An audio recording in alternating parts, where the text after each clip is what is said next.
Hello guys, आज हम discuss करेंगे किसी भी पेशेंट को, किसी भी केस को कैसे प्रेजेंट करते हैं।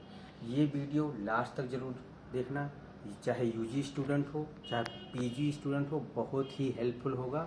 किसी भी केस को प्रेजेंट करने के लिए एक बेसिक अप्रोच क्या है, बेसिक अप्रोच हिस्ट्री के लिए क्या है, बेसिक अप्रोच एग्जामिनेशन के लिए क्या है। ये ना केवल पीडियाट्रिक्स में हेल्प करने वाला है, आपको सर्जरी, मेडिसिन और ऑब्स गायनी में भी हेल्प करेगा। पीडियाट्रिक्स में तो बहुत ही ज़्यादा हेल्प करेगा। तो जैसे हम किसी how to approach a case, तो सबसे पहले जैसे हम करते हैं, सबसे पहले होता है हिस्ट्री, पेशेंट की हिस्ट्री। दूसरे पॉइंट पे बेसिक अप्रोच बता रहे हैं। दूसरा पार्ट आता है फिजिकल एग्जामिनेशन। तीसरा पार्ट आता है उसका differential diagnosis. History physical examination के बेसिस पे बनता है डिफरेंशियल डायग्नोसिस। उस डिफरेंशियल डायग्नोसिस के लिए हम कराते हैं इन्वेस्टिगेशन। इन्वेस्टिगेशन के बाद बनता है फिर फाइनल डायग्नोसिस या डायग्नोसिस, एक्चुअल डायग्नोसिस। उसके बाद आता है ट्रीटमेंट। ट्रीटमेंट के बाद आता है आउटकम। आउटकम की दो पॉसिबिलिटी, या तो पेशेंट डिस्चार्ज होगा या डेथ होगा। डिस्चार्ज भी विथ कॉम्प्लिकेशन, विदाउट कॉम्प्लिकेशन, आपने जो डिजीज आया था उसके साथ बिल्कुल इम्प्रूव कर दिया, या उसको आया था निमोनिया के साथ, उसके साथ लंग्स एब्सेस डेथ हो गया, उसको भी आपने किया तो डिस्चार्ज हुआ, लेकिन निमोनिया के साथ आया था लंग्स एब्सेस उसका कॉम्प्लिकेशन के साथ, लेकिन वो डिस्चार्ज हुआ। ये एक चीज़ और होता है, एक चीज़ होता है मैनेजमेंट, एक होता है ट्रीटमेंट। तो ध्यान दीजिएगा, जो मैनेजमेंट बोला जाता है वो इन्वेस्टिगेशन प्लस ट्रीटमेंट को बोलते हैं मैनेजमेंट। तो ये बहुत ही इंपॉर्टेंट है। Treatment is a part of management. Management include both investigation plus treatment. तो ये बेसिक प्रोटोकॉल। अब इसको हम दूसरी तरीके से एक्सप्लेन करते हैं।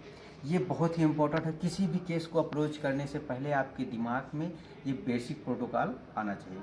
उसके बाद हम आते हैं जैसे हिस्ट्री। हिस्ट्री का जो सबसे इंपॉर्टेंट पार्ट होता है चीफ कंप्लेंट। हिस्ट्री का जो सबसे इंपॉर्टेंट पार्ट होता है चीफ कंप्लेंट। चीफ कंप्लेंट से हम एक, जब हम चीफ कंप्लेंट उसके बाद एक हम ब्रॉड हाइपोथेसिस जनरेट करते हैं। ब्रॉड हाइपोथेसिस जैसे हमारे पास 4 सिस्टम है, सीएनएस, सीबीएस, रेस्पिरेटरी और एब्डामन। तो हम चीफ कंप्लेंट से सिस्टम लोकलाइज करते हैं। सिस्टम वो सीएनएस हो सकता है, सीबीएस हो सकता है, रेस्पी हो सकता है, एब्डामन। हमारे पास ये 4 सिस्टम।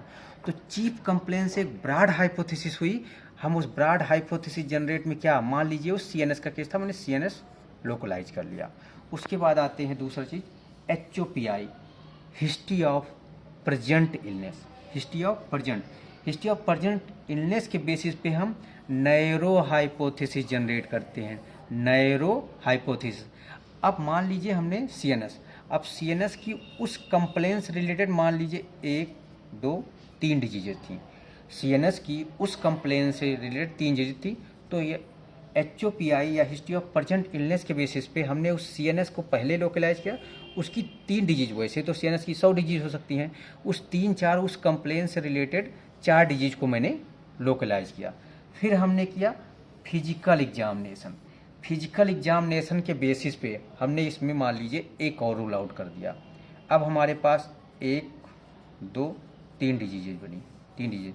ये हुई हमारी, जब फिजिकल एग्जामिनेशन कर लेते हैं तो यहाँ पे हमारा बनता है डिफरेंशियल डायग्नोसिस। डीडी मतलब डिफरेंशियल डायग्नोसिस, जहाँ पे एक से ज़्यादा डिजीज होगी। अगर हम एक डिजीज पे पहुँच गए तो हमारा डायग्नोसिस हो गया। तो हमने मान लीजिए यहाँ से हम 1, 2, 3 डिजीज पे पहुँचे। अब यहाँ पे हमने करा ये हमारा डिफरेंशियल। अब यहाँ पे हम करेंगे इन्वेस्टिगेशन। इन 3 डिजीजों के अप्रोप्रिएट हम इन्वेस्टिगेशन लगाएंगे, और उसके बाद इन्वेस्टिगेशन के बाद फिर बनता है डायग्नोसिस या फाइनल डायग्नोसिस। जब फाइनल डायग्नोसिस हो जाएगा तो हम ट्रीटमेंट पे आ जाते हैं। ट्रीटमेंट के बाद फिर से आउटकम। तो हमको 2 बेसिक प्रोटोकॉल, सबसे पहले किसी भी केस को प्रेजेंट करने से पहले ये आपका सर्जरी, मेडिसिन, ऑप्स गायनी, पीडिया, हर जगह किसी भी केस को अप्रोच करने का एक बेसिक प्रोटोकॉल होता है। History, physical examination, differential investigation, diagnosis, treatment, outcome. उसी चीज़ को मैंने हिस्ट्री वाले पार्ट को और इलेबोरेट किया। पहले हम ब्रॉड हाइपोथेसिस जनरेट किए, नैरो हाइपोथेसिस, डिफरेंशियल डायग्नोसिस बनाए, उसके फाइनल डायग्नोसिस, उसके बाद हम ट्रीटमेंट करेंगे।